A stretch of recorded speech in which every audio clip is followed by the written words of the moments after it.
সর্বোচ্চ রক্ষার্থে এবং দেশকে আগে নিয়ে যাওয়ার ক্ষেত্রে আমাদের যে স্বপ্ন, ঝিনাইদহের স্বপ্ন ছিল আমাদের প্রাক্তন নেতা মশিউর ভাইকে ঝিনাইদহ মডেল ঝিনাইদহ করতে চেয়েছিল, ঠিক কিনা বলেন তো?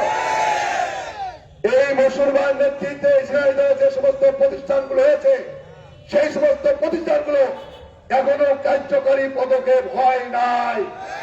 যে সমস্ত রাস্তাঘাটগুলো হয়েছে তা এখনো অবহেলিত রয়েছে। তার স্বপ্ন ছিল ঝিনাইদহ মেডিকেল কলেজ করা, তার স্বপ্ন ছিল ঝিনাইদহ রেল লাইন করা, তার স্বপ্ন ছিল ঝিনাইদহ কৃষি ইউনিভার্সিটি করা, তার স্বপ্ন ছিল ঝিনাইদহ জেলাকে একটি মডেল জেলা করা।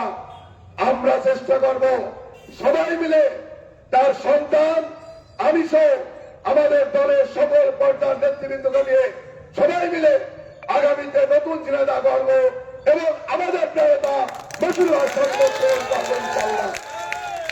দলপন্থী বলে নেতৃত্ব মনোমাত্র থাকতে পারে, দলের প্রত্যেকে থাকতে পারে। আজকে সেই নিয়মকে অনেক রকম ষড়যন্ত্র থাকতে পারে, আমি ওদিকে যাব না। সবার আগে দল, সবার আগে দেশ। আর তাই আজকের আয়োজনকে আমি ধন্যবাদ জানিয়ে মুবারকবাদ জানিয়ে আমরা যাতে একসাথে চলতে পারি এবং আগামী দিনে একসাথে কাজ করবো ইনশাল্লাহ।